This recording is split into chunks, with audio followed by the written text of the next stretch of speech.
All right, good morning, everyone, and thank you for coming out today virtually, and we've got a few people here in person. I just want to go over a few housekeeping rules, which we all know, since we've been doing workshops now online for quite some time. Just to remain on mute, and if you have any questions, please direct them to the chat. And at the very end, I will stop recording, and you will be able to ask your questions if you don't want to be recorded at the very end. So I would like to pass it over to Amber Darling, and she has a few greetings that she'd like to mention.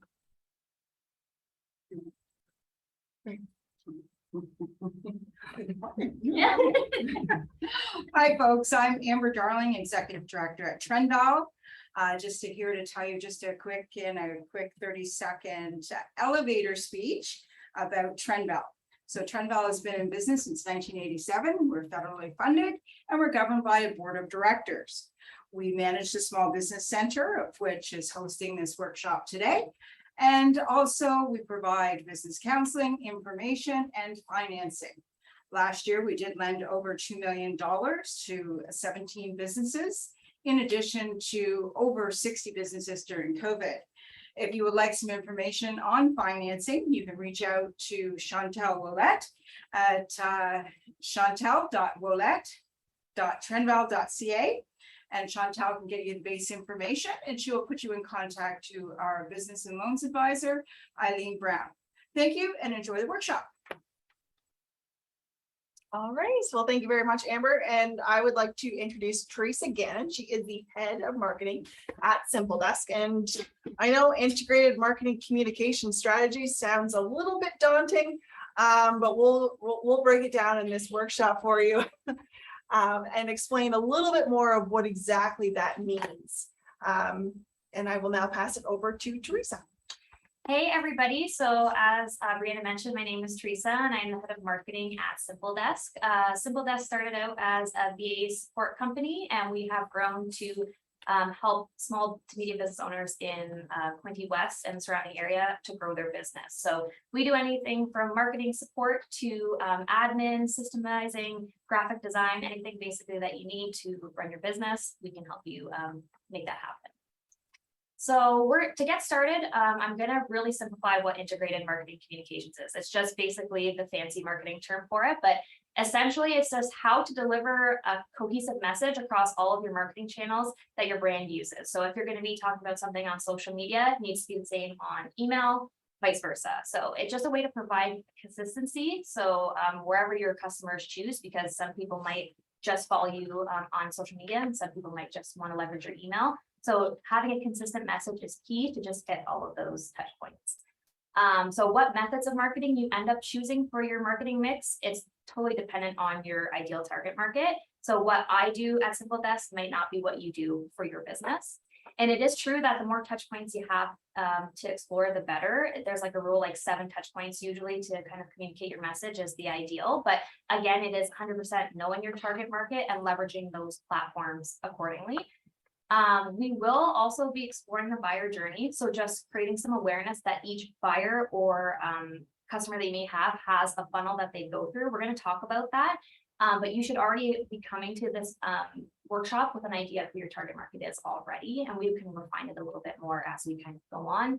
And then remember, just because a marketing method exists, it doesn't mean that you have to do it. So sometimes small business owners will spread themselves really, really thin because they're trying to do all the things, but why be mediocre at like 10 things if you can be really good at one? So just because we're going to be covering a lot of topics doesn't mean that that's right where you necessarily need to go. It's just something to keep in mind as you kind of start towards the growth trajectory for your business.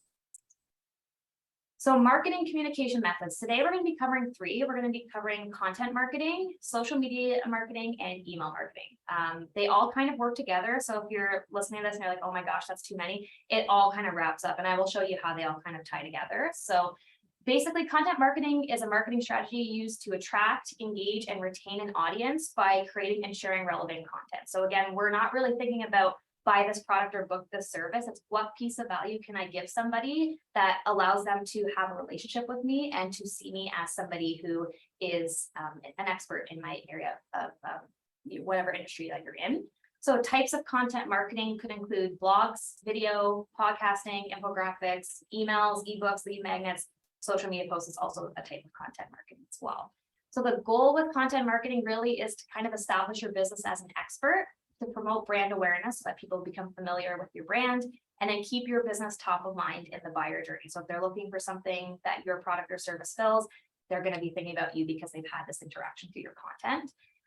And this is, again, something that provides value. So it's not just here's a sale or here's a discount. It's here's a freebie or a lead magnet or something that you can have that you can utilize that will help you in whatever it is that you're trying to achieve. So an example of this, just to make things really clear, we provide free resources and courses to business owners that they can download right off of our website. And this doesn't necessarily turn them into a paid customer right away. So they might not want to sign on with our services, but it does establish a relationship. So they know that we're there to help and provide education and resources when we can, but also shows that we're knowledgeable so that we know what we're talking about. So when they do want to take that step, they know that whatever it is that we're kind of covering, we know how to do that. Let me know if there's some questions too. Feel free to interrupt me. I will definitely. So guys, if you have any questions at all, in person and online, just if you're online, obviously direct them to the chat, please. And Yes. if you're in person, just kind of raise your hand and she'll stop answer your questions. Okay. Yeah. So why do you want to do content marketing? Because you might be thinking, oh, something else that I have to do to like get my business out there.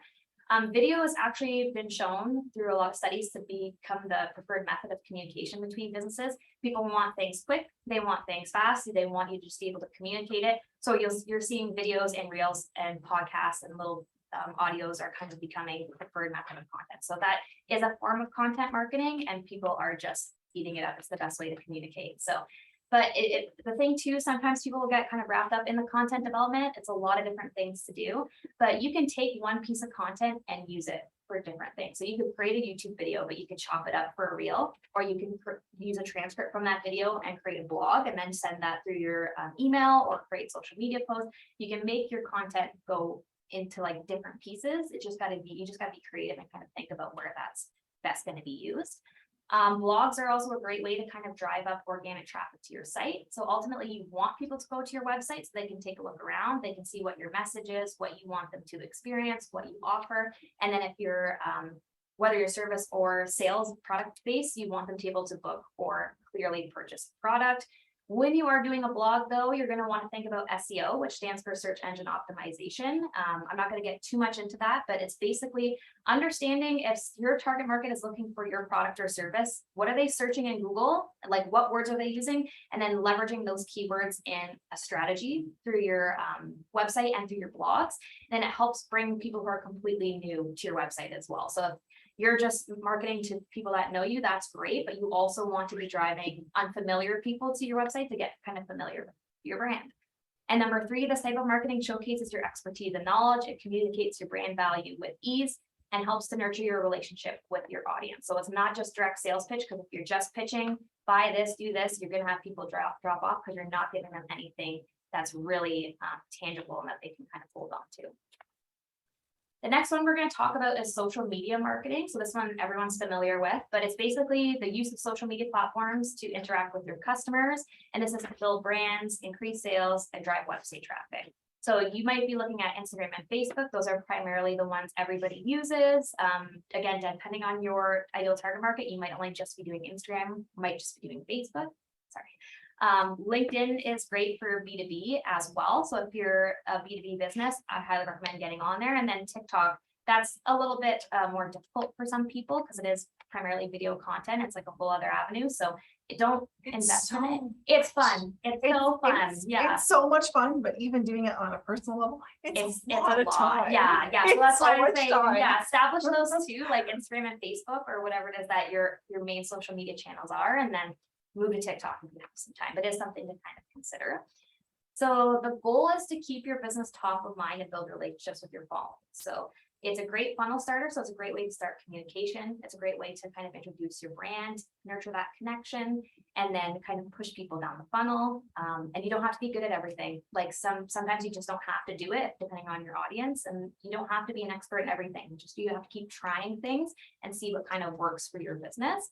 And then I always say social media marketing is art. It sounds kind of corny because that's what I do every day, but it is an art. It's It's got a cadence, it's got a flow, there's a beauty to it.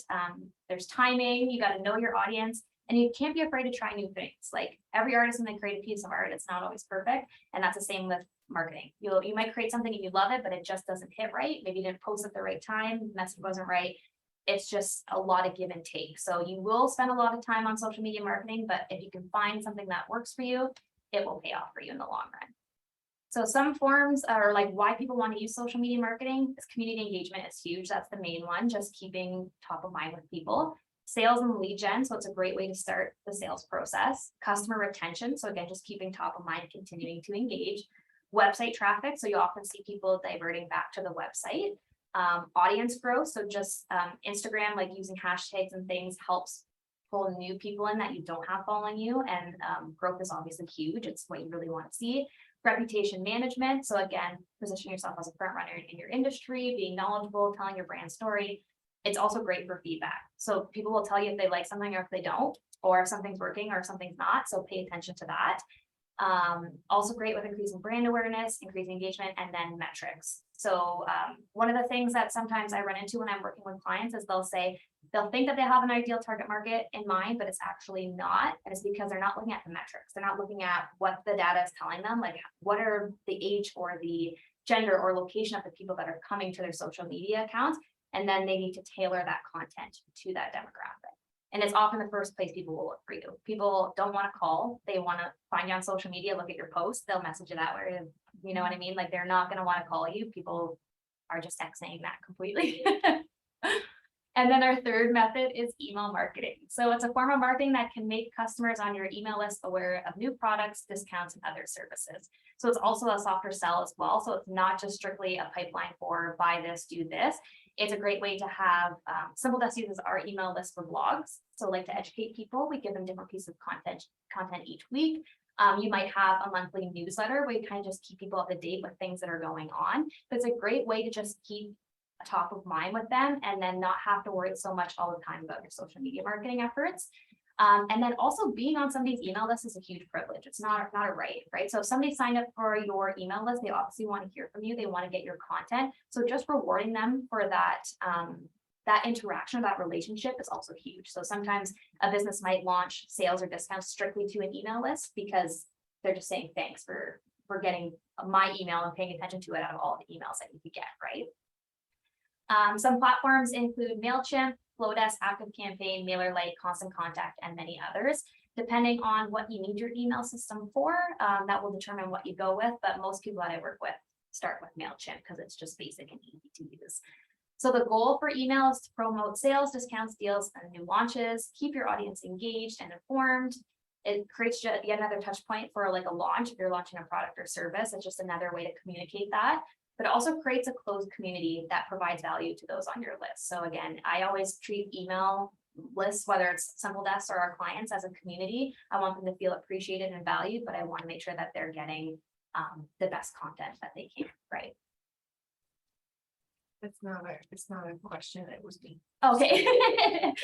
So why do you want to do email marketing? Because sometimes people come to these and they're like, I already have enough on my plate. That's a lot of stuff to do. And I totally get it, but it's statistically proven to be the highest ROI for your business. I think for every $1 spent, it's like $38 in return that you get. So it's actually, when it's done properly and you follow the guidelines, it's actually quite a good revenue generator or a part of your funnel. It's great for that. It's another form of relationship build. So you're not just posting things strictly on social media. With certain platforms, you can actually segment. So I can say out of 10 people who came on my list, 5 of them are interested in marketing. So then I might tailor my campaigns to just strictly target those 5 people where I'm talking about marketing. And then maybe 2 people might be interested in just our systems or admin services, and I might just email them specifically. So rather than sending out an email to a big list of just a general do this, buy this, you can actually segment for a better return on your investment for those campaigns. You can do A/B split testing. So again, testing to see which subject lines work and get the most interest before you launch a big campaign. It does help to drive website traffic just because the call to action is very clear. It's usually just a button, click here and do this. Call to actions are so straightforward. It's cost effective depending on what you're using it for. The metrics are easy to track. All you're tracking is how many people opened, how many people clicked, what was the conversion rate.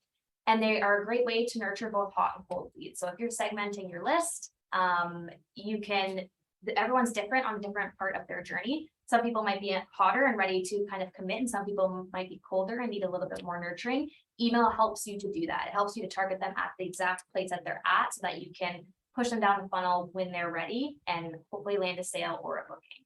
And they all tie in together in some way, shape, or form. Sometimes people will only focus on one because it seems like a lot, but like I said, you can leverage one piece of content and spread it across all 3 channels if you really need to.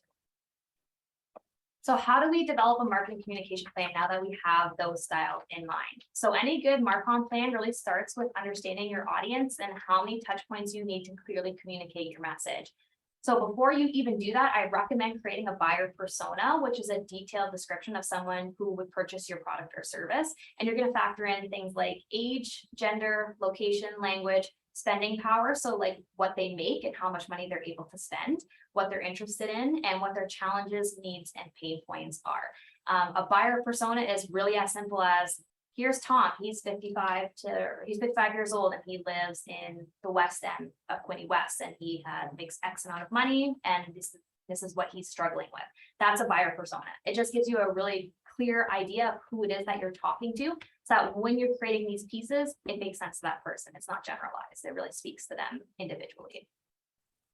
Then the next step, once you've determined your buyer persona, is the content. So because you put the work into creating it, you should understand what type of content comes next. So for example, Generation Alpha, 2010 to 2024, they're probably less likely to want to read blogs. They might want to have forms of video content instead of blogs, while somebody who's a Gen Xer or millennial, they might actually prefer blogs. So you will know that based off of your buyer persona, okay, they're probably not going to want to read a lengthy blog, they're going to want video content. So that should already be kind of playing in your mind. On top of style, your content should reflect the needs you've identified. So any good marketing clearly identifies a need. Anything, if you go on our Simple Desk Instagram or Facebook page, you will see we mainly target people who are at that point where they're ready to grow, but they can't do it because maybe they can't hire somebody or they don't have the skills. We are able to delve into that feeling in a number of different ways, where we say, we can help you with this, or we can do this, or have you thought of this? Or here's a piece of content that you can download that maybe shows you, hey, I need some support on my systems and I need to reach out to you guys. So that's really what we're focused on. So you really need to figure out what your needs are and how you can leverage that in your content.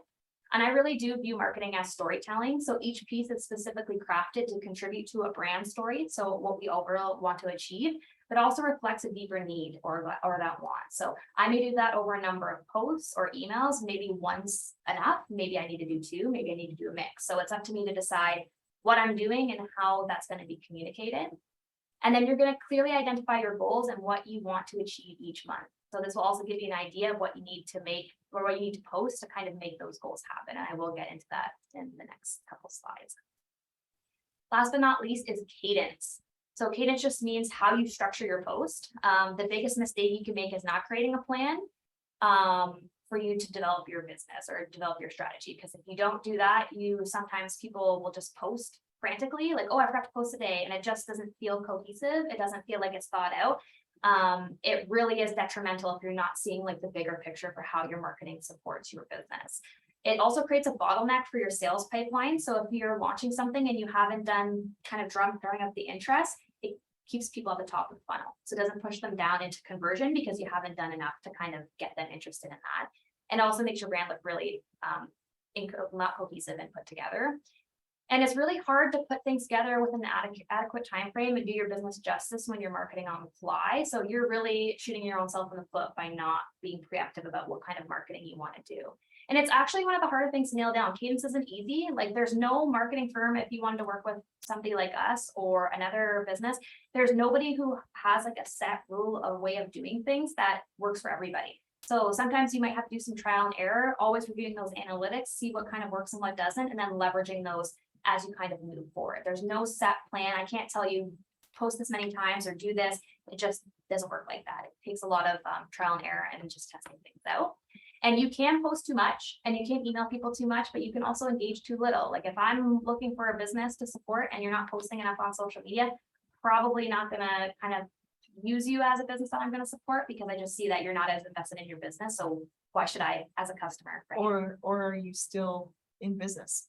Yeah, yeah, that too. Like, are they dead in the water? Like, are they still a thing? Like, now I gotta do research. Like, I've done that. I've looked up a business and I was like, you're not active on social media at all. Yeah. Are you still involved? yeah, Like but then the that's world? another step for you, right? Like, you now I gotta go Google it to see if they're open. And it's like, who wants to do that? But I can just go and find somebody else that is similar, right? So that's very key to kind of think about.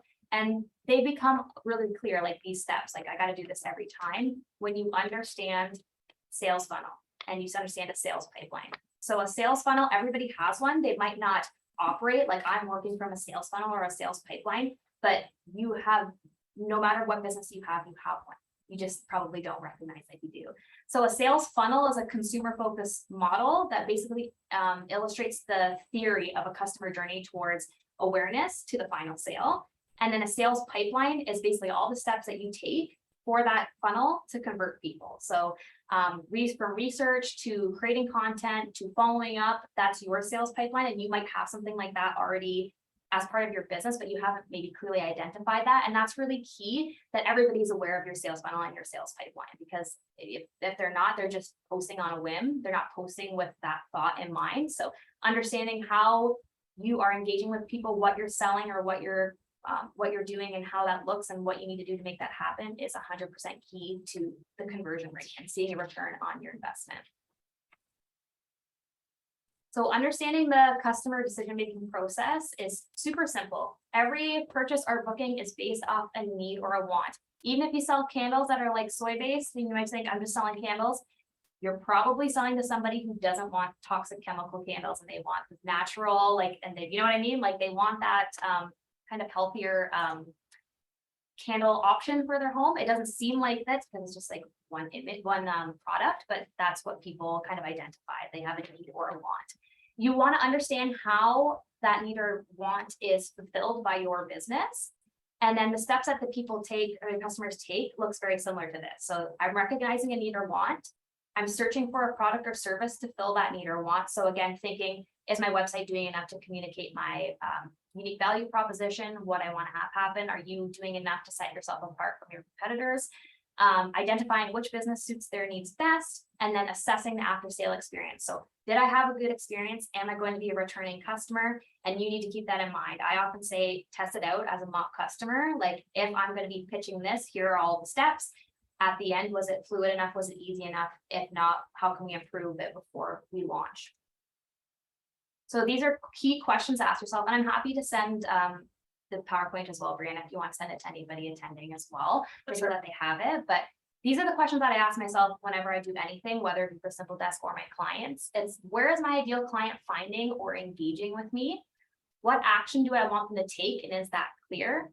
And if I'm sending them to my website as the action that I want them to take, is it loading quickly and is it mobile friendly? Because most people will be accessing your website via mobile, like their phone. So if it's not easy to navigate, it's not loading, it's going to drop off. It's going to be harmful for you in the long run.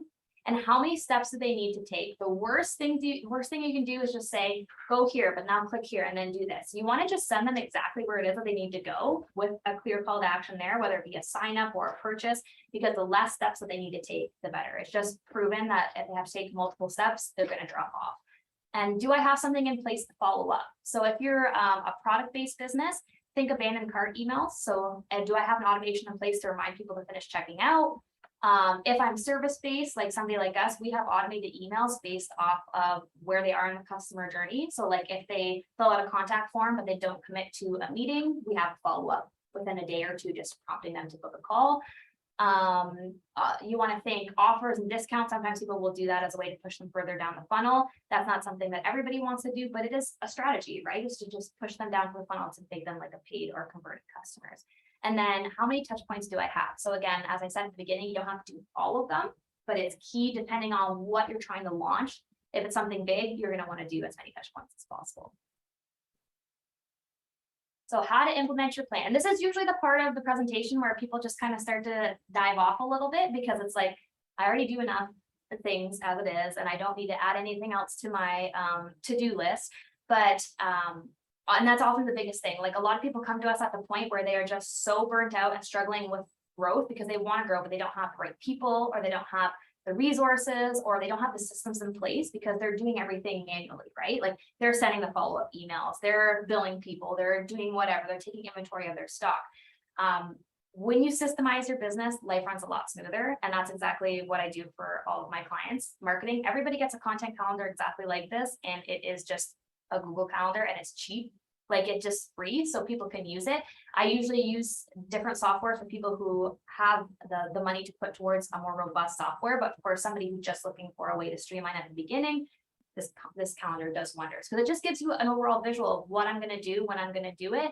And if you can make the time to implement it and integrate it into your work, life will be a lot easier. Sometimes we just have to push ourselves and say, you know what, I'm going to sit down, I'm going to map out this content for the month because it's going to make your life a lot easier in the long run. And right? it makes you accountable, I feel like. 100%, And then yeah. go like, oh, I didn't do this. Yeah. Oh, I'm like, I've got all the content ready to go. I just need to post it. And Yeah, I it said just I was going to honestly- do this, It right? just makes you accountable. Exactly. Yeah. And that's key for me too. So every one of my clients gets that. So I'm accountable for them too, Mhm. right? Like I said, I was going to do this. So he should be going out at this cadence that we have established and everyone agreed upon. So that's key. So before you create your content calendar, again, you're going to want to identify your goals. What are you trying to achieve from what you're doing? Is it just awareness? Are you just trying to engage people? Are you launching something? Are you just trying to build a relationship? What is it that you want to have happen? And you might have more than one goal for the month, and that's totally fine. That's totally fine to do. Then second, you're going to want to identify how you're going to support that goal. Is it just going to be posts? Is it going to be emails, blogs, Instagram stories? It's going to be all of those things. That's really key as well. Because like I said, not everything requires all of those pieces, but something bigger might. And then third, you're going to want to use a content calendar to visually map out what marketing avenues you want to use and when. So you can see in that content calendar that I showed, everything was color coded. So if I look at that, I know, okay, purple's Facebook and I have to have a Facebook post go out. So I like it just because it keeps things simple and it gives me a bird's eye view of what's going on in the month. So that's also very, very key. If you have a larger team, delegate. Sometimes people, as they grow, they want to kind of hold on to all those little menial tasks, but I really, really recommend delegating if you can, even if it's just in-house, give people something to do. Give them something to do. I have a workshop on that at the end of this month. Key, attend that. It's going from working on your business to working in from working in your business to working on your business and Yeah. getting away from doing all of the tasks when you have employees. So there is a Yes. workshop coming up and the speaker's fabulous Sign up for that. and it's free. And then I say like create content in advance too, if you can. So again, this is another part where people just go, oh, really? Like I've already got enough stuff going on, but I always work a month in advance. So it doesn't matter what's going on because I'm responsible for the content and I want the person that I'm working with to have the time to look at the content if they want. Some people don't care. They're just like, yeah, post whatever. And then some people just like to have that control and like to see, which is totally fine. So I like to keep everything a month in advance so they know exactly what's happening, what's going out when. Everybody knows their responsibilities and everybody feels comfortable about how the project is moving forward.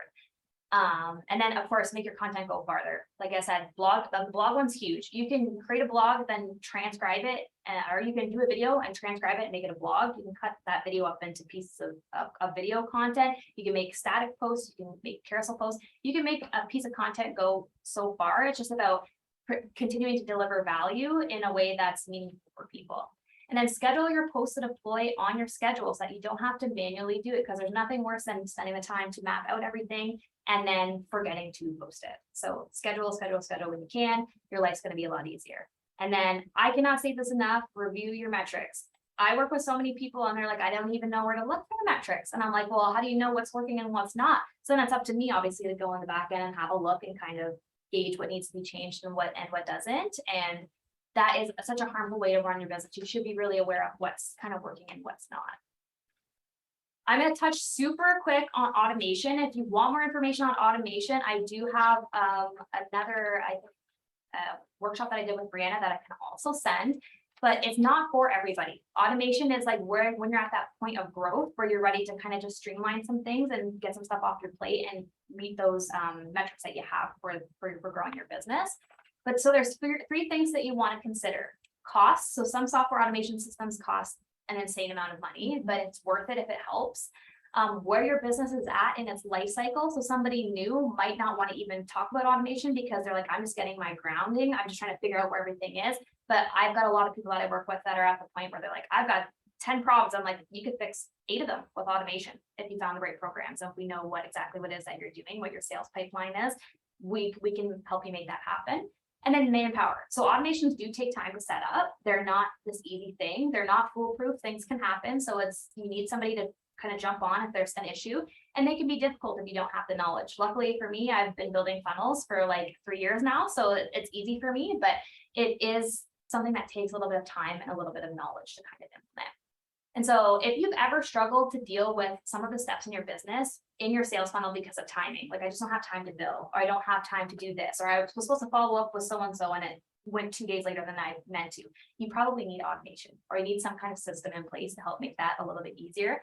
It takes a lot of the manual work out of running your business, so you can just do what it is that you set out to do in your business, whether that be creating or delivering services that impact people's life in a positive way. Whatever that is, automation and systems can help you do that. There are a lot of software out there, but these ones are my favorite. ActiveCampaign is the one that I use because you can drip emails to customers. So if you know that you want to follow up with somebody, you can automate that so you don't have to do it. They just go into a pipeline and the emails go out at a cadence that works for you.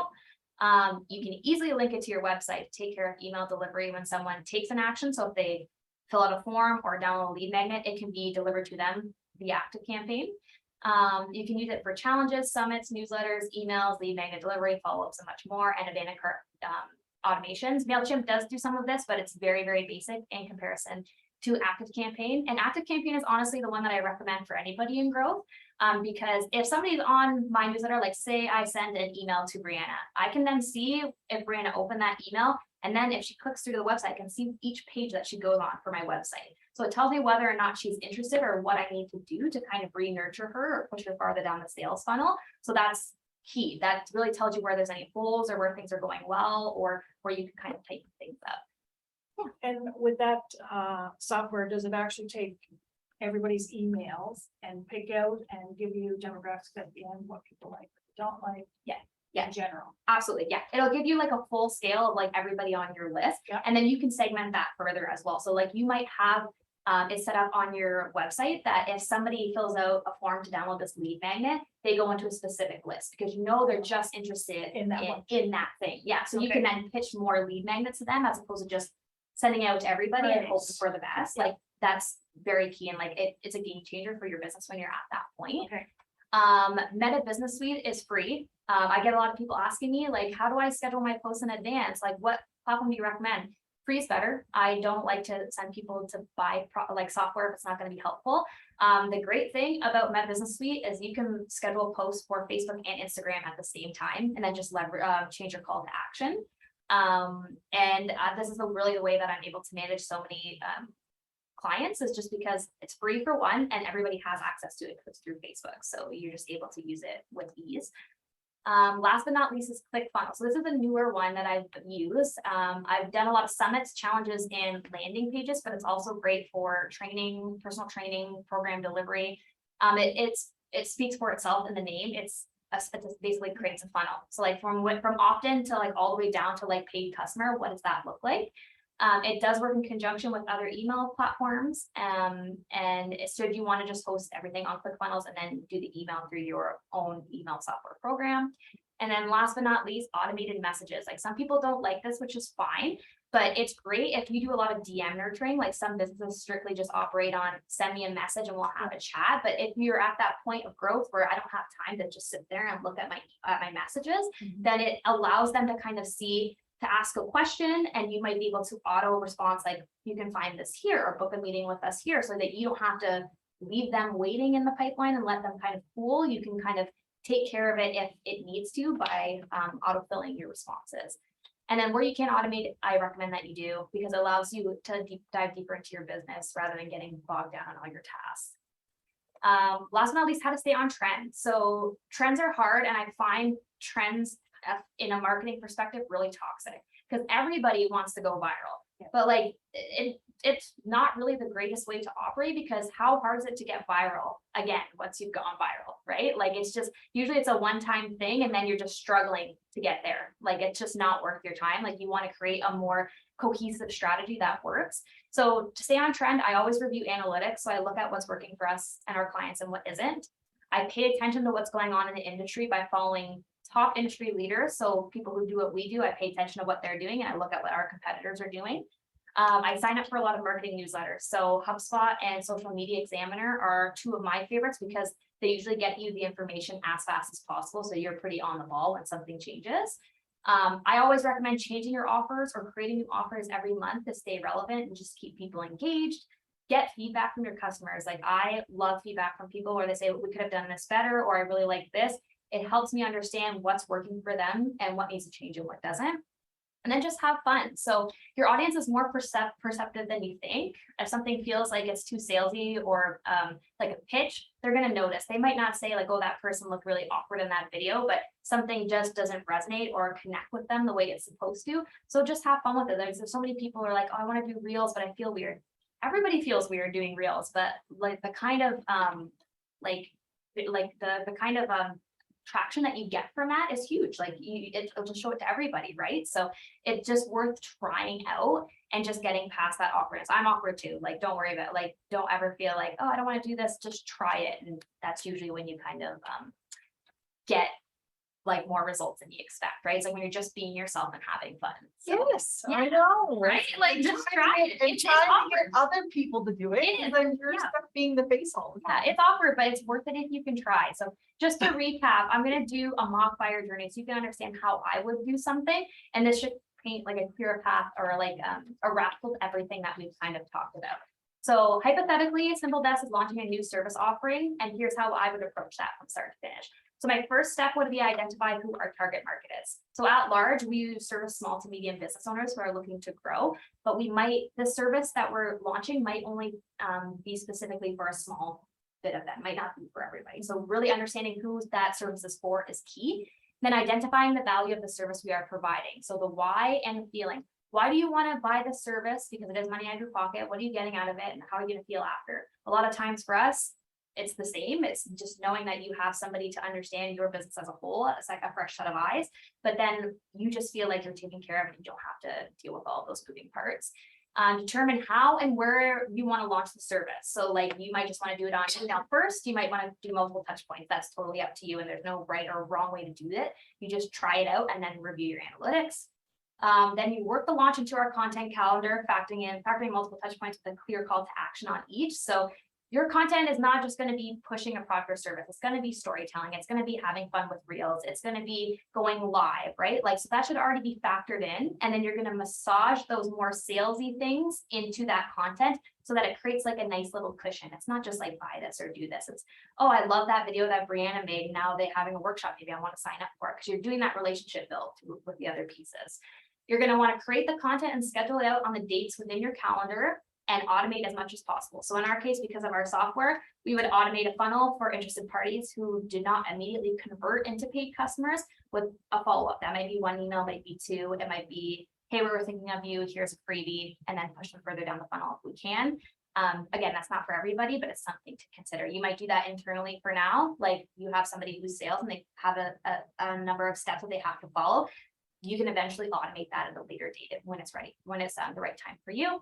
And you're going to want to review your analytics. So determine what worked and what didn't. Make notes for next service launch. So usually when I'm working with a client and they have something new going on, I review the analytics and we have a meeting and we say, you know what, this worked really well, or this didn't work well, and how can we fix this for the next one so it's more successful than the last? And that's key. If you want to do that internally, that's great, because then everybody understands what they need to do, how they need to show up, and what works best for your customer. Because at the end of the day, it is your customers' needs that need to be met, not yours. As great as those sales are, if you're missing that, it's not going to convert.